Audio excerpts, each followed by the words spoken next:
What's the significance of making this region the first big international trip of his second term, similarly to how he did in his first term?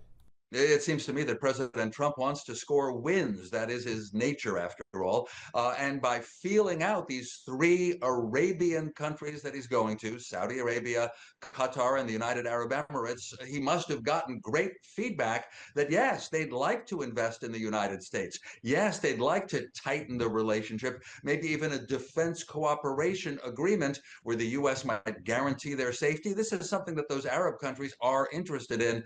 And of course, it's noteworthy that the president decided not to visit Israel. He's known as a friend of Israel, but it's unusual for a U.S. president to go to the region and skip Israel. On the other hand, he's obviously very involved. After all, we look at Monday's release of a dual citizen, the Israeli-American Edan Alexander, and the White House is very proud of its role in that. Why do you think Israel was left off of this itinerary? Because of the notion that the president wants to score wins, right? And the three, frankly, wealthy Arabian countries can invest a lot of money in the U.S. Investment deals are expected to be signed. Those Arab countries buying things from the U.S., investing in the United States. I think we're going to be hearing claims that tens of thousands, maybe hundreds of thousands of jobs will be created in the U.S. Frankly, Israel is not so big, doesn't have that much in the way of investments, already a tight defense relationship with the United States. And Israel's, of course, caught up in the Gaza war, where you couldn't be sure if you visited that it would look like a winning week. This way, Donald Trump is almost sure to have 4 good days. What message does this send to both the Arab countries and to Israel that Donald Trump is not stopping in Israel on this trip? There's a sense that he's distancing himself a little bit, if not from the Jewish state of Israel, then from Prime Minister Benjamin Netanyahu. I've heard from some U.S. officials and some analysts here in Washington that the Trump White House is not happy that Netanyahu is intent on continuing the war in Gaza in the belief that he has to totally defeat Hamas, eliminate that terrorist organization because of the attacks of October 7th in 2023, whereas President Trump says he wants to be a peacemaker and turn the page, right? Get to the next thing. What will Gaza be in the future? And there's a perception in the Trump White House that Netanyahu is reluctant. Now, that's true, by the way. Netanyahu has said publicly he thinks the war must be expanded to put pressure on Hamas to release more hostages. What should we make of the fact that the last living American hostage, Edan Alexander, was released today, but other hostages have not been released, in regards to what that says about the U.S.'s role between in a possible ceasefire deal with Israel and Hamas and those relationships, that the U.S. and Hamas seem to have struck this deal without Israel? It's quite extraordinary that the U.S. would speak directly, I don't know if they were in the same room, but they might have been, with Hamas, which is considered a terrorist organization. But of course, it's Hamas that holds the hostages. It's Hamas that would be perhaps the key to ending the war in Gaza, which President Trump wants to end. Part of his campaign, to be frank, to win a Nobel Peace Prize. He hasn't hidden that's one of his ambitions.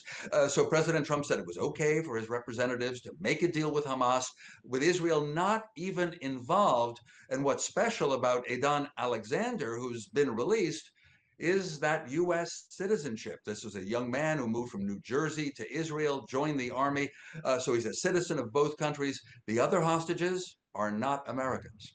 Going back to Trump's broader trip to the Middle East, what does success look like? I know we talked about trade deals. What about an Iran movement on an Iran nuclear deal? What does the Trump administration want to return to America after this trip with, win-wise?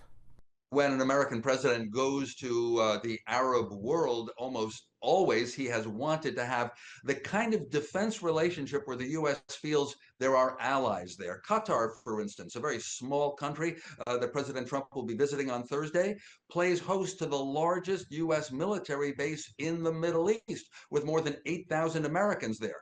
Qatar also has good relations with Iran, and so it's kind of in the middle, and you can see why President Trump would think that's a useful country. I'd even take a gift from Qatar of a 747 jumbo jet, which apparently is going to happen, and President Trump wants to. So there's so many ways to tighten the relationship for the U.S. to feel that it has firm friends in the Arab world, frankly, the richest countries, Saudi Arabia, United Arab Emirates, and Qatar. President Trump considers them to be friends, and they'll prove it by investing in the U.S. What do you make of Trump saying he'll accept this luxury jet from Qatar?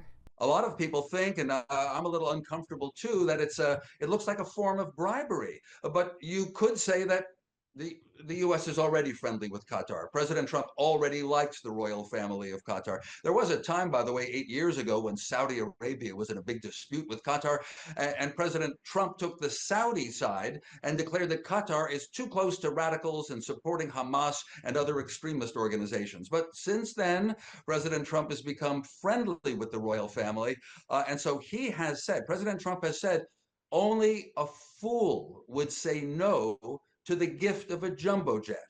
After all, the two Air Force One jets that the president now uses are 40 years old. Here's an opportunity to use another one, which will end up apparently in the future Trump presidential library.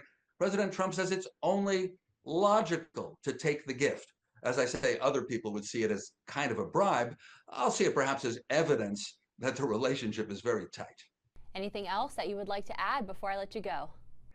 About the Iran nuclear talks, they only started a few weeks ago, and it does make Arabs in the Middle East feel uncomfortable. Keep in mind that Iran is not an Arab country, right? It's a Persian Shiite Muslim country.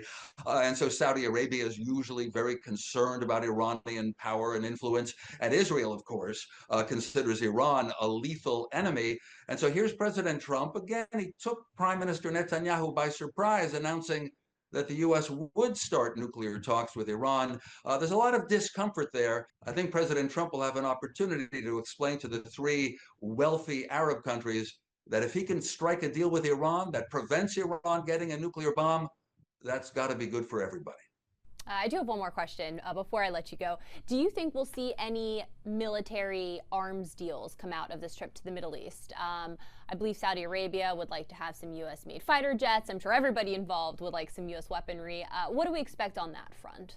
It's quite routine that the way to extend friendship to a country in the Middle East, this includes Israel in general, is to have an arms sale, which the president would make the deal, and then Congress would have to approve, and probably, of course, with the Congress controlled by the Republicans, there won't be a problem. And President Trump wants to sell U.S. aircraft, other defense or military systems. The Saudis want to buy, but the Saudis also want a defense agreement that says that the U.S. would rush to their aid if Saudi Arabia were threatened. Frankly, that's been the kind of relationship the U.S. has. So look for that kind of deal. United Arab Emirates also wants to buy weapons. I'm pretty sure Qatar does too. Qatar may be giving a gift to the United States in the form of a future Air Force One aircraft, but Qatar also would be buying a lot from the U.S. All right. Thank you so much, Dan. We appreciate your time.